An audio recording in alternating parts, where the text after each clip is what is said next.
Melanjutkan dari cerita sebelumnya, bab 378. Tiba di Bima Sakti, Sander melihat Rosa tanpa berucap apapun. Wanita itu bertanya, "Kamu tak marah?" Pria itu menjawab dengan tenang, "Aku bukan sainganmu." Rosa tersenyum seraya membalas, "Aku ingin tahu, kalau kamu bisa mengalahkanku, apa yang bakal kamu lakukan?" Sander menggeleng ringan, "Nona Rosa, menghinaku bisa membuatmu puas, ya?" Rosa melihat pria itu dan tak berucap apa-apa. Sander melanjutkan, "Tadi, kamu bertanya apa aku pernah memikirkan masalah Selin. Tentunya aku memikirkannya, jangan khawatir, aku tak akan mengecewakannya." Rosa tersenyum dingin, "Itu sangat bagus. Hanya saja," dia sontak berhenti. Raut wajahnya menjadi sangat buruk. "Kamu menjebakku." Sander pun merasa lega dalam hati. Selin belum mati, dia tak mati. Di momen ini, beban yang selama ini menggantung di hati Sander akhirnya lenyap. Sebenarnya, dia sudah menduganya. Apa alasannya? Sebab, dia tahu Rosa dan Selin adalah kakak beradik. Dia tak mungkin membiarkan Selin tewas. Rosa melihat pria itu seraya bertanya, "Apa kamu tahu kondisinya sekarang?" Sander melihat balik sambil berucap, "Dia." Rosa pun menggeleng. Dia tak ingin hidup. Mata Sander sontak berlinang air mata. Dia merasa sakit hati. Pada saat yang sama, dia diam-diam membuat keputusan. Rosa menatapnya, lalu bertanya, "Apa yang bakal kamu lakukan?" Sander mengepalkan kedua tangannya, "Aku bakal bereskan." Rosa menatap pria itu dan tak berucap apa-apa lagi. Mereka berjalan menuju kejauhan. Hanya saja, tak lama kemudian, Rosa sontak berhenti. Beberapa ratus meter di depannya, ada sebuah formasi berbentuk lingkaran yang meliputi ribuan meter persegi. Di dalamnya, dihiasi dengan berbagai jenis karakter merah. Rosa berucap, "Naiklah." Sander tak ragu-ragu dan berjalan menuju formasi itu. Rosa seketika berujar, "Tunggu sebentar." Sander berbalik melihat Rosa. Wanita itu menatapnya, lalu bertanya, "Kamu tak takut aku bakal membahayakanmu?" Sander berujar dengan tenang, "Aku masih punya nilai guna. Mana mungkin Nona Rosa bakal membiarkanku mati." "Benar, kan?" Rosa menatap pria itu selama beberapa saat kemudian tersenyum. "Sangat cerdas." Sander mengangguk sedikit, lalu berbalik menuju formasi itu. Hanya saja, pada saat itu, Rosa tiba-tiba menghilang dari tempatnya. Raut wajah Sander berubah drastis. Tetapi segera setelah itu, Rosa menunjuk di antara alisnya. Kekuatan mengerikan langsung menekannya di tempat. Sander terpaku. Rosa menatapnya sambil berucap, "Kamu bakal menyerap kekuatan dewa. Nyata nanti, jadi sebelum itu gerakkan sedikit tulang dan ototmu." Ketika mengatakan itu, dia langsung memberikan pukulan ke perut Sander. Bam! Ekspresi Sander langsung menjadi sangat menyakitkan. Sebelum dia bisa bereaksi, Rosa mulai memukul dan menendangnya tanpa ampun. Sayangnya, dia bahkan tidak bisa melawan. Rosa pun memukulinya selama setengah jam penuh. Lalu dia berhenti. Kemudian, dia menepuk tangannya. Wanita itu menatap Sander dengan serius. "Sekarang sudah cukup." Sander melihat Rosa lekat-lekat, tetapi tidak mengatakan apa-apa. Rosa pun mengerutkan kening. "Kenapa tatapanmu begitu? Aku melakukan ini demi kebaikanmu." Raut wajah Sander sangat suram. "Sialan, wanita itu pasti melakukannya dengan sengaja."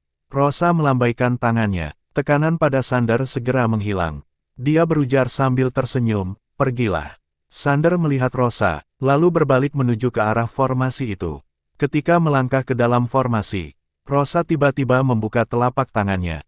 Sebuah segel muncul di tangannya. Dia menatap Sander seraya berucap, "Kekuatan dewa nyata ini sangat kuat dan dominan. Nanti, mungkin akan sangat menyakitkan. Kamu harus tahan, mengerti?" Sander mengangguk seraya menjawab, "Mengerti." Rosa mengangguk ringan, dan tidak berkata apa-apa lagi. Dia langsung menggerakkan segelnya. Seiring dengan pergerakan segel itu, formasi di bawah Sander tiba-tiba gemetar dengan keras. Kemudian muncul gas emas tipis di dalam formasi. Rosa tiba-tiba menunjuk Sander. Mulai, gas emas itu tiba-tiba berubah menjadi sinar emas, dan menyelinap masuk ke antara alis Sander. Bam! Seketika itu, mata Sander membelalak, urat birunya terbuka, seperti cacing dan tampak sangat mengerikan. Sakit. Di momen itu, Sander merasa tubuhnya seakan dipotong-potong. Jiwa dan tulangnya luar biasa kesakitan. Sander belum pernah mengalami rasa sakit seperti ini sebelumnya. Dia tak kuasa berteriak dengan marah. Seluruh tubuhnya gemetar dengan hebat. Di luar formasi, Rosa melihat Sander dengan agak tegang. Ini adalah kekuatan dewa nyata yang ditinggalkan oleh kakak. Sangat kuat, tapi juga sangat murni, bahkan melebihi sumber Tao. Kamu harus bertahan dan menaklukkannya. Kalau tidak, itu akan merusak tubuhmu dan menghancurkan segalanya. Saat itu, Sander tiba-tiba berlutut di tanah. Dia meraih dengan kedua tangannya, dan kepalanya terus menghantam formasi tanah. Kekuatan dewa nyata, kekuatan ini tidak menyerangnya. Tubuh dan jiwanya yang tidak tahan terhadap kekuatan tersebut. Itu sebabnya, baik jiwanya maupun tubuhnya menderita karena reaksi langsung dari kekuatan ini. Kini, Sander bahkan tidak pernah menyangka bahwa kekuatan ini akan sebegitu mengerikannya. Bahkan, tubuhnya yang sudah dimodifikasi oleh sumber Tao pun tidak bisa menahannya. Rasa sakitnya makin menjadi-jadi. Pada saat ini, kesadarannya mulai meredup. Melihat adegan ini, Rosa juga menjadi sangat gugup. Dia berkata dengan gemetar, "Tahan." Ah, Sander tiba-tiba meraung dengan marah. Dia mengepalkan kedua tinjunya dengan kuat. Kekuatan garis keturunan iblis gilanya langsung mendidih. Kekuatan garis keturunan. Begitu kekuatan garis keturunan iblis gila muncul, itu langsung ditindas oleh kekuatan tersebut. Setelah merasakan kekuatan garis keturunan iblis gila ditindas, Sander mulai panik. Dia tidak menyangka bahwa kekuatan ini akan begitu kuat, hingga bahkan bisa menindas kekuatan garis keturunan iblis gila. Jauh di sana, Rosa tiba-tiba berkata, "Tekad. Kamu hanya bisa bertahan dengan tekadmu." Tekad. Di dalam formasi, Sander mengernyit dengan sangat menderita. Kini, fitur wajahnya sangat terdistorsi. Urat birunya menonjol seolah-olah akan pecah.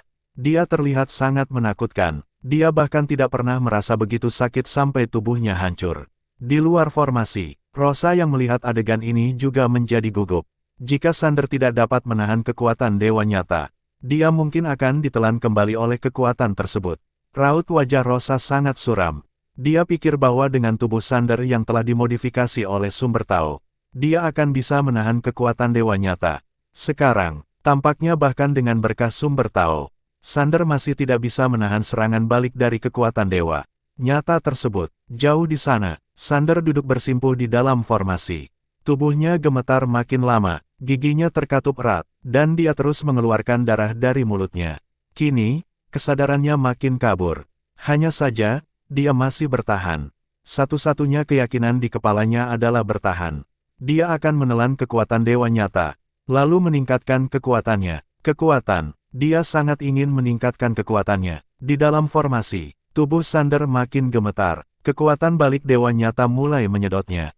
Tekadnya mulai meredup. Sander tiba-tiba meraung. Dia mengepalkan tangannya erat-erat, dan terus bertarung dengan tekadnya sendiri, untuk melawan kekuatan dewa nyata. Perlahan, kejernihan di mata Sander mulai memudar. Dia hampir tidak bisa bertahan lagi. Melihat adegan ini, Rosa pun menghela napas. Dia membuka telapak tangannya, lalu mengucapkan mantra kuno. Pada saat berikutnya, seberkas cahaya emas meledak dari dalam tubuhnya. Cahaya emas itu langsung menyatu dengan tubuh Sander dan terhubung. Dengannya, mereka telah menyatu, satu nyawa dan raga. Dalam sekejap, kekuatan balik pada Sander mulai diserap oleh Rosa.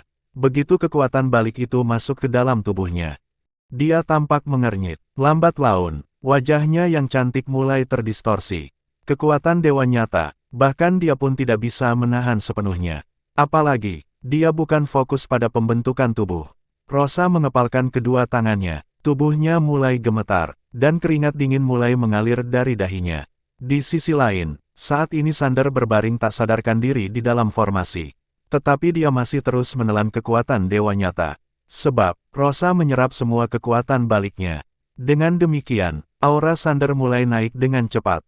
Di tengah galaksi yang tidak diketahui, bintang yang tenang tiba-tiba gemetar dengan hebat. Seiring dengan itu, aura yang kuat muncul di galaksi ini. Seluruh galaksi langsung bergemuruh. Secara mengerikan, tidak lama kemudian, suatu bagian dari galaksi tiba-tiba pecah. Segera setelah itu, sekelompok orang keluar bersama-sama. Yang memimpin adalah Christopher. Mereka adalah ahli puncak dari era peradaban abadi. Christopher mengambil napas dalam-dalam, kemudian melihat sekeliling. Dia berkata seraya tersenyum. Akhirnya sampai juga, Bima Sakti. Dari era peradaban abadi hingga ke sini, benar-benar jauh. Apabila tidak ada rosa dari alam semesta nyata yang memberikan portal teleportasi, mereka mungkin akan membutuhkan puluhan tahun untuk mencapainya. Sambil memikirkan hal ini, Christopher berujar seraya tersenyum. Rosa dari alam semesta nyata cukup baik. Setiap kali menggunakan portal transportasi, mereka perlu mengeluarkan miliar esensi jiwa, lantaran jarak yang sangat jauh. Setiap kali teleportasi melintasi ratusan ribu wilayah bintang, itu sangat boros esensi jiwa. Sementara itu, mereka sampai di sini dari alam semesta nyata, setidaknya akan menghabiskan 1 miliar esensi jiwa. Semua itu disediakan gratis oleh alam semesta nyata, tanpa meminta apapun dari mereka. Mereka sangat baik, bahkan Sharon yang selalu curigaan pun merasa bahwa rosa dari alam semesta nyata cukup baik. Pada saat ini, Christopher tiba-tiba melihat sekeliling langit bintang. Tak lama kemudian, tatapannya tertuju pada bintang biru di ujung pandangnya. Di sampingnya, Sharon juga melihat bintang biru itu. Wanita bergaun polos ada di bintang biru ini. Christopher mengangguk. Dia mengamati bintang biru itu dan mengernyit. Kenapa energi spiritual di bintang biru ini begitu langka? Sharon juga bingung. Energi spiritual di bintang biru ini sangat tipis. Bukan hanya itu, aura di atasnya juga sangat lemah. Christopher pun tersenyum. Sepertinya ini adalah peradaban yang sangat rendah.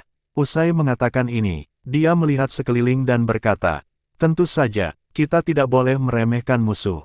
Saat bertemu dengan wanita bergaun polos itu nanti, jangan tahan-tahan, langsung serbu. Jangan berikan dia kesempatan untuk melawan. Semua orang mengangguk. Mereka sudah siap untuk mengorbankan segalanya. Tidak lama kemudian, mereka semua menuju bintang biru itu. Bab 379. Maura, Lowata, Bima Sakti. Begitu malam tiba, lampu neon berkelip di jalanan. Kendaraan berlalu lalang dan orang-orang berjalan ke sana kemari. Suasananya sangat ramai. Klub tiada batas. Dalam sebuah ruangan VIP kelas atas, seorang pria duduk santai dengan kaki terjulur. Dia menggenggam sebatang cerutu yang menyala di tangannya. Tak jauh darinya, ada sebuah panggung bulat besar. Di atas sana, seorang wanita berpakaian sangat minim tampak memeluk tiang baja dan menari dengan liar. Pria itu belum terlalu tua. Dia terlihat hanya sekitar 30 tahunan. Dia mengenakan jubah longgar dengan dadanya yang terbuka lebar, sehingga menampilkan otot yang kuat. Di ruangan VIP, musik terdengar makin keras. Gerakan tarian wanita tersebut pun makin berani dan menggoda. Pria itu juga makin bergairah. Dia bangkit berdiri, lalu melepas jubahnya dan mulai bergerak liar juga. Begitu terangsang, dia mendekati wanita itu dengan cepat. Sambil tersenyum, dia berujar, "Dik, Kak tiada batas datang." Sayangnya, di momen ini pintu tiba-tiba terbuka. Seorang petapa masuk dengan cepat. Di atas panggung, si wanita segera berhenti dan pergi. Kedatangan si petapa juga membuat pria yang sedang menari kesal. Dia telah kehilangan minatnya sepenuhnya. Dia beristirahat di samping, lalu menarik napas dalam-dalam dan merasa agak pusing. "Sanda, kenapa kamu datang lagi?" Sosok yang datang adalah Sanda. Petapa itu berjalan cepat ke depannya. Dia beranjali, lalu bertanya dengan sedih, "Tiada batas, kenapa kamu malah jadi begitu terjerumus?" Orang itu sontak merasa pusing. Petapa ini datang setiap bulan untuk membujuknya. Benar-benar menjengkelkan. Sanda segera berucap, "Hei, alam semesta Guanxuan membutuhkanmu." Sayangnya, lawan bicaranya malah menutup kedua mata. "Tolong lepaskan aku." Petapa itu menjelaskan dengan sungguh-sungguh. Tiada batas. Kini alam semesta Guanxuan bukan hanya punya musuh besar berupa alam semesta nyata, tapi juga ada era peradaban abadi. Ada seorang ahli luar biasa dari mereka yang bernama Kaisar Yongsheng. Dia sangat kuat. Aku rasa, hanya kamu yang bisa menjadi lawannya. Pergilah dan kalahkan dia. Orang itu sontak memutar matanya. Petik 2. Sanda, sudah kubilang berulang kali. Sekarang, aku tak ingin peduli dengan kebangkitan dan kejatuhan alam semesta manapun. Aku hanya ingin berbisnis di sini. Membuka klub, bersenang-senang setiap hari. Bisakah kamu berhenti menggangguku? Petapa itu menghela napas. Tiada batas. Bukannya aku ingin memaksamu. Hanya saja, melihatmu terjerumus seperti ini, aku benar-benar tiada batas, berujar sambil tersenyum. Aku sudah lelah. Jadi, ingin istirahat. Sanda menghela napas lagi dengan sedih. Dia sudah datang untuk membujuknya beberapa kali. Tetapi orang ini sama sekali tidak memiliki niat untuk kembali ke alam semesta Guanxuan. Tiada batas melirik petapa itu. Lalu bertanya, bagaimana kabar bocah itu sekarang? Petapa itu menggeleng. Kondisinya tidak begitu baik, meskipun klan yang membantunya. Kali ini Kaisar Yongsheng sangat kuat. Aduh, pria itu berujar seraya tersenyum. Ada ayahnya, apa yang kamu takutkan? Sanda lagi-lagi menggeleng. Master Pedang dan Destri sudah pergi. Tiada batas pun mengernyit. Mereka pergi kemana? Petapa itu menjawab, aku tidak tahu. Tiada batas bertanya dengan serius. Apa mereka datang ke Bima Sakti? Sanda menggeleng. Entahlah. Setahuku, setelah pernikahan Tuan Muda, mereka langsung pergi. Sembari berkata demikian, dia melihat Tiada Batas. Apa yang salah dengan datang ke Bima Sakti? Kamu adalah saudara Master Pedang. Kalau dia datang ke Bima Sakti, kalian bisa bersenang-senang bersama. Bersenang-senang apanya? Tiada Batas menggeleng. Kalau dia datang sendirian, tentu saja bisa bersenang-senang. Tapi, kalau dia membawa adiknya, itu tidak akan menyenangkan sama sekali.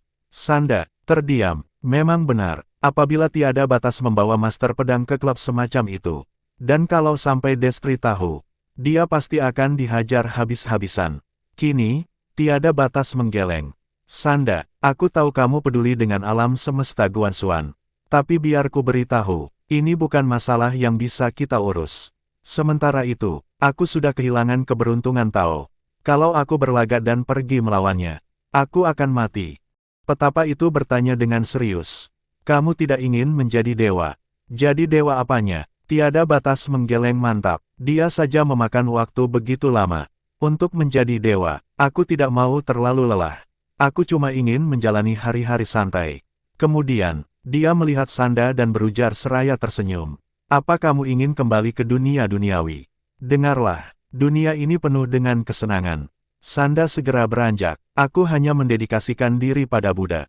Tiada Batas pun tertawa, kemudian berujar dengan serius. Sanda, aku tahu kamu khawatir tentang alam semesta Guanxuan. Tapi tidak perlu khawatir begitu banyak. Keluarga anak itu memiliki pengaruh yang kuat. Ayah, bibi, dan kakeknya pasti tidak akan diam saja. Mereka sangat melindungi keluarga mereka. Seperti yang kamu tahu, petapa itu menghela napas dengan sedih. Dia bisa merasakan bahwa orang ini benar-benar tidak ingin kembali. Orang ini benar-benar menyukai tempat ini. Dia masih tidak bisa terima sehingga berkata, Tiada Batas. Aku berharap kamu bisa menjadi Tiada Batas yang dulu dan tak tertandingi. Tiada Batas yang tidak menganggap penting siapapun. Tiada Batas mengambil sebotol minuman di sampingnya. Kemudian sedikit tersenyum. Sanda, zamanku sudah berlalu. Zaman telah berlalu. Petapa itu tertegun di tempat. Di momen ini, entah kenapa dia tiba-tiba merasa sedikit tidak nyaman. Tiada Batas meletakkan botol arak, lalu berjalan ke tepi ranjang. Dia menatap bangunan tinggi yang berjejer di bawahnya. Dan berujar dengan lembut, aku sudah diberi kesempatan untuk hidup begitu lama. Pemilik pena Tao sudah cukup baik padaku. Kalau aku tidak tahu diri dan membuat keributan di luar, aku pasti akan mati. Dia sedikit tersenyum, lalu melanjutkan, aku juga cukup suka tempat ini. Dulu, aku benar-benar terlalu lelah. Sanda terdiam untuk waktu yang lama, lalu mengangguk perlahan. Aku mengerti. Lawan bicaranya melanjutkan, aku pernah bertemu dengan bocah itu. Dia tidak buruk, jauh lebih stabil daripada ayahnya. Ayahnya sudah memindahkan beban besar padanya terlalu dini. Jalan anak itu akan sangat sulit. Kadangkala, tekanan akan membuat seseorang kehabisan napas. Terutama baginya, dia terlahir dengan harapan tinggi. Dia harus lebih unggul dari orang lain. Usai berkata demikian, dia menggeleng. Tidak ada satupun dari keluarga yang pantas menjadi ayah. Sanda pun tersenyum pahit. Tiada Batas membuka tangannya. Sebuah cincin penyimpanan terbang ke arah petapa itu. Sanda pun terpaku. Ini apa? Tiada Batas menjawab. Sejumlah esensi jiwa. Sanda kebingungan. Orang itu menatap si petapa. Lalu melanjutkan dengan serius. Aku ingin menjagamu di sini. Tapi aku tahu kamu tidak akan tinggal. Kalau kamu ingin kembali ke alam semesta Guanxuan, ingatlah satu hal, berlatihlah dengan baik, berdoalah kepada Buddha, jangan ikut campur antara Kaisar Yongsheng dan alam semesta nyata. Ada yang sedang memainkan permainan besar. Ini bukan saatnya kamu untuk ikut campur. Apa yang bisa kamu lakukan hanyalah berlatih dengan baik. Dan berdoa kepada Buddha. Dia menunjuk ke cincin penyimpanan dan menambahkan, ada sebuah jimat transmisi suara di dalamnya. Kalau kamu dalam bahaya, Hancurkan jimat itu. Sanda memegang cincin penyimpanan itu dan terdiam cukup lama. Dia berujar seraya tersenyum. Aku tidak punya banyak teman. Aku tidak ingin kalian terluka. Sanda berujar lagi. Tiada batas, jaga dirimu baik-baik. Tiada batas mengangguk. Sanda tidak berkata apapun lagi. Dia berbalik dan bergegas pergi. Begitu petapa itu pergi, tiada batas menghela napas ringan. Dia hendak pergi, tetapi pada saat itu, matanya tiba-tiba tertuju pada sebuah tempat di bawah jalan. Di jalan itu, seorang wanita berjalan cepat. Dari penampilannya, dia mungkin berusia 20 tahunan. Tubuhnya ramping, rambut panjangnya mencapai pinggang.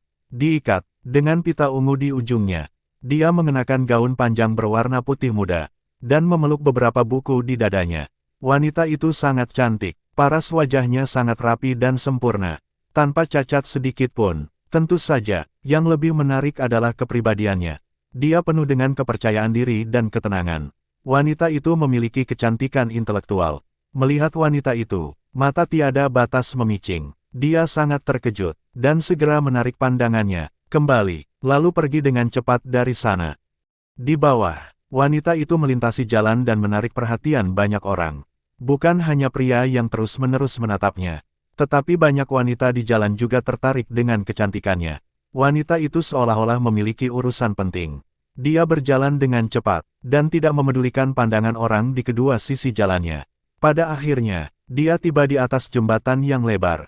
Di sisi-sisi jembatan, banyak orang berjualan. Ada pria dan wanita, ada yang menjual pelindung layar ponsel, ada yang menjual makanan ringan, ada yang menjual semangka, ada yang menjual hiasan kecil. Wanita itu melintasi kerumunan. Ketika melihat area kosong, dia tiba-tiba menunjukkan ekspresi senang. Dia berjalan cepat ke sana, lalu menggelar selimut dan meletakkannya di tanah. Lalu mengeluarkan buku-buku dari dadanya dan merapikannya. Saat itu, suara dari sebelah kanan wanita itu, "Maura, aku kira kamu tidak akan datang hari ini." Wanita yang disebut Maura berbalik, dan melihat seorang gadis berusia 16 atau 17 tahun. Gadis itu mengenakan kaos putih sederhana di bagian atasnya. Mungkin karena cuaca panas, dia mengikat ujung kaos putihnya sehingga pusarnya terpampang. Dia juga mengenakan celana pendek.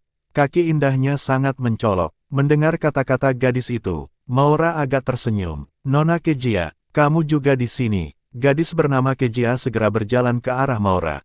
Ketika dia melihat buku-buku di jalan, matanya pun berbinar-binar. Ada, Lautan Nafsu Vol. 5. Baru ditulis, iya. Maura menjawab sambil tersenyum, "Lia." Kejia segera mengambilnya untuk diperiksa, sementara Maura terus memperhatikannya dengan tegang, dan penuh harapan. Setelah beberapa saat membaca, wajah Kejia tiba-tiba memerah. Dia segera menutup bukunya dan jantungnya berdebar-debar. "Maura, ini terlalu vulgar." Maura mengedipkan matanya yang besar. "Aku sudah cukup sopan, loh." Kejia terkejut dan tercengang secara diam-diam. Begitu vulgar, tetapi dianggap sudah sopan, apabila ditulis tanpa memedulikan batasan. Entah buku ini akan sevulgar apa. Maura mendekati Kejia dengan hati-hati, dan bertanya, "Bagus, tidak?" Kejia segera mengangguk. "Bagus tapi, apakah antara dua wanita juga bisa nyaman?" Usai berbicara, wajahnya langsung memerah. Maura menjawab dengan serius, "Aku sudah membaca banyak buku dan menonton banyak film seni. Pada akhirnya, aku menyimpulkan bahwa antara dua wanita juga bisa nyaman." Kejia menggenggam tangan Maura dan tersenyum nakal. "Apa kamu pernah mencobanya?" Wajah Maura langsung memerah. Dia segera menggeleng. "Aku hanya bisa menulis, belum pernah melakukannya." Kejia mengedipkan matanya. "Maura, kamu begitu cantik. Apa kamu tidak punya pacar?" Wanita itu menggeleng. "Tidak ada." Kejia tidak mengerti. "Kalau begitu, kenapa kamu tidak mencari pacar? Kamu begitu cantik, kamu bisa memilih siapa saja di dunia ini." Maura tersenyum tipis. "Aku punya 3 adik. Kami sudah sepakat kalau menikah. Kami akan menikahi orang yang sama." Kejia terdiam sejenak, lalu tersenyum dan tidak mempermasalahkannya. Dia mengira bahwa Maura hanya sedang bercanda. Seolah teringat sesuatu, dia pun bertanya, "Kapan bukumu akan tamat?" Maura memikirkan sejenak lalu menjawab dengan lembut, "Masih ada 1 volume terakhir. Setelah menyelesaikan volume terakhir itu, aku akan pergi." Kejia bertanya seraya mengernyit, "Pergi?" Orang itu menjawab sambil tersenyum, iya. Kejia yang penasaran pun bertanya, kemana? Maura tersenyum lembut, menaklukkan sesuatu yang sangat kuat. Setelah aku pergi, aku mungkin tidak akan kembali lagi. Menaklukkan, Kejia sangat penasaran. Ketika dia hendak bertanya lebih lanjut, tiba-tiba ada seseorang yang berseru dari kejauhan. Razia pornografi datang lagi. Mendengar ini, semua penjual di jembatan segera menatap ke arah Maura. Dengan ekspresi yang suram, di seluruh jembatan, hanya wanita ini yang terlibat dalam hal porno. Kejia segera berseru, Maura, cepat kabur. Maura melihat ke arah polisi di kejauhan, dan segera mengumpulkan bukunya. Aduh, cepat kabur. Usai berkata begitu, dia mengambil beberapa buku dan berbalik untuk melarikan diri. Sementara itu, Kejia kembali ke tempatnya berjualan. Dia menjual barang-barang kecil, bisnisnya tidak terlalu bagus, jadi dia memiliki banyak waktu luang. Dia mengambil buku yang ditulis oleh Maura dan mulai membacanya. Ketika sedang membaca, wajahnya memerah dan dia merasa malu. Hanya saja, dia tak kuasa lanjut membaca. Tidak lama kemudian, tubuhnya tiba-tiba terasa tidak nyaman dan kakinya menjadi rapat. Pada saat itu, suara seorang wanita tiba-tiba terdengar dari samping. Hei, bos, apakah semangkamu sudah matang? Kejia berbalik untuk melihat. Di depan kedai semangka, ada seorang wanita dan seorang pria. Pria itu mengenakan jubah putih. Sementara, si wanita bergaun polos. Bab 380. Ayo, lanjut panggil. Apa semangkanya sudah matang? Ucapan wanita bergaun polos itu membuat semua orang di sekitar memperhatikannya. Semua orang di jembatan terkesima melihat orang itu. Parasnya begitu cantik, dia mengenakan gaun polos yang bersih dan elegan. Rambut hitamnya tergerai di belakang bahunya seperti air terjun. Jari-jari halusnya putih bersih bak mutiara dan dia tersenyum lebar. Orang-orang di jembatan tidak terlalu terkejut melihat pakaian tradisional mereka. Sebab, lakon kostum di era ini sangat umum. Di depan si wanita, pemilik gerai semangka terpesona saat melihatnya. Wanita itu tiba-tiba mengangkat sebuah semangka. Dia mengetuknya dengan lembut, lalu mendengarkan dengan telinga dan akhirnya tersenyum. Ini yang bagus. Pria berjubah putih itu tersenyum, lalu mengeluarkan uang lowata, dan meletakkannya di depan pemilik kedai. Tidak perlu kembaliannya. Kemudian, dia membawa pergi si wanita. Pemilik kedai segera mengambil uangnya. Tetapi matanya masih terpaku pada wanita bergaun polos. Dia menghela napas seraya memuji, dia cantik seperti dewi. Di jembatan, semua orang tak kuasa memandang wanita itu. Di antara kerumunan, mereka seakan bukan berasal dari lowata. Mereka seperti pasangan dewa dari surga. Hal ini membuat orang merasa rendah diri. Kini, wanita bergaun polos tiba-tiba meniup pelan. Semangka di tangannya langsung terbelah menjadi beberapa bagian. Merahnya amat memukau. Dia mengambil sepotong semangka, dan menyodorkannya ke bibir pria berjubah putih. Dia berkata sambil tersenyum, Kak, cicipi. Pria itu tersenyum dan menggigitnya. Rasanya manis dan lesat. Wanita bergaun polos itu tersenyum, lalu membersihkan tetesan jus semangka dari sudut mulut pria itu dengan lengan bajunya. Kemudian, dia sendiri menggigit semangka itu. Begitu semangka memasuki mulutnya, senyum di wajah wanita itu makin lebar. Ini memang enak. Pria berjubah putih itu tersenyum tanpa berkata-kata. Mereka berdua berjalan perlahan ke arah yang jauh sambil bersenda gurau. Hanya saja, tiba-tiba mereka mengernyit. Mereka menatap ke kejauhan. Entah apa yang mereka lihat. Tatapan pria itu berubah menjadi dingin. Adiknya tersenyum tipis seraya berucap, Kak, aku akan segera kembali. Pria berjubah putih itu berucap. Bareng saja, wanita bergaun polos itu mengangguk. Baiklah, usai berkata begitu, keduanya menghilang dari tempat. Di langit bintang, Christopher dan yang lainnya hampir saja memasuki planet biru. Tetapi tiba-tiba seorang pria dan wanita muncul di depan mereka. Melihat wanita bergaun polos, Christopher dan yang lainnya terpaku. Kenapa mereka malah datang sendiri? Sementara itu, Kaisar Lan mengernyit, sebab kini dia merasakan sesuatu yang tidak beres. Begitu pula dengan beberapa ahli lainnya. Kini, dia mendengar pesan telepati dari Sharon. Saudara Christopher, jangan lengah. Dia juga merasa ada yang salah. Sebab, kedua orang ini muncul di depan mereka. Itu artinya pria dan wanita ini telah menemukan mereka. Mereka tidak ingin melarikan diri. Apa maksud dari semua ini? Itu artinya, mereka sama sekali tidak takut pada mereka. Kini, Sharon juga merasa gelisah. Kegelisahan itu bahkan makin kuat. Christopher pun mengerutkan kening. Apakah ini adalah perangkap? Usai berkata demikian, dia tiba-tiba melihat sekeliling. Hanya saja, tidak ada aura kuat di sekitar mereka.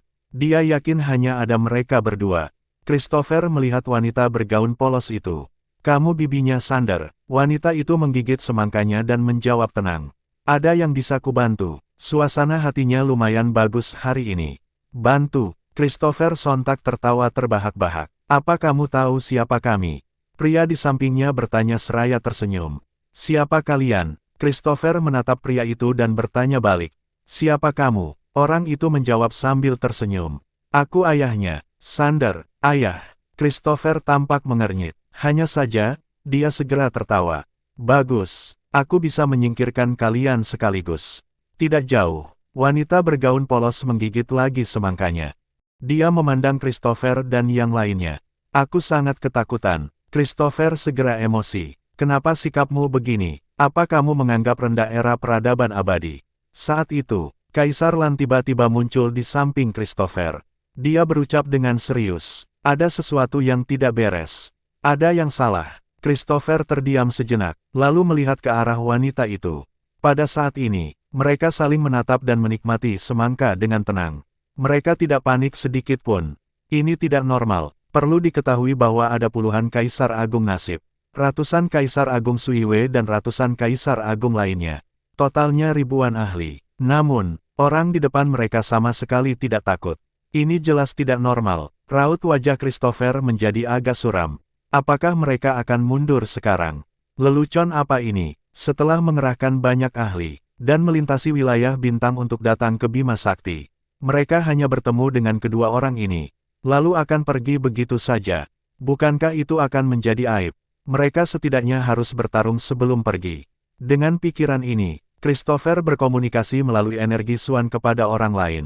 Ayo, kita berduel. Kalau mereka terlalu kuat, kita akan mundur. Dengan begitu, kita tidak akan merasa malu. Usai mendengar itu, semua ahli mengangguk dan menunjukkan bahwa mereka bisa menerima. Memang benar, mereka sudah datang jauh-jauh ke sini. Apabila mereka hanya bertarung sebentar dan pergi, bukan hanya akan menjadi bahan olok-olok bagi orang lain, tetapi mereka sendiri juga akan merasa malu.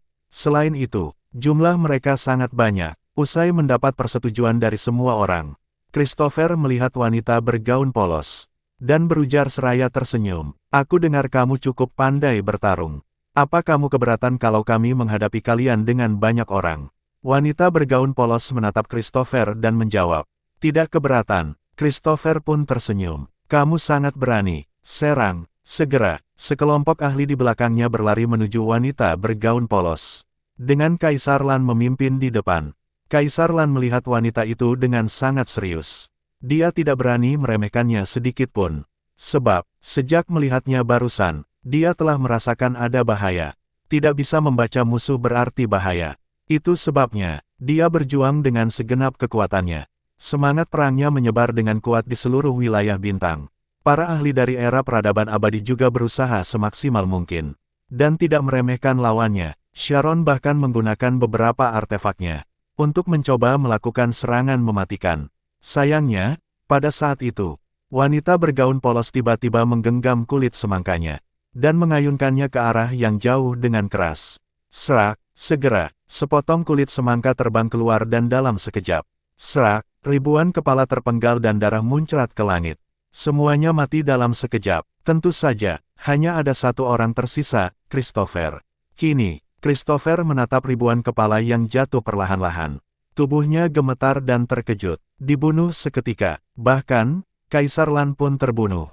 Christopher mulai gemetar. Dia benar-benar ketakutan. Tidak jauh dari sana, wanita bergaun polos mengeluarkan sepotong semangka lagi. Dia menggigitnya dan melihat Christopher.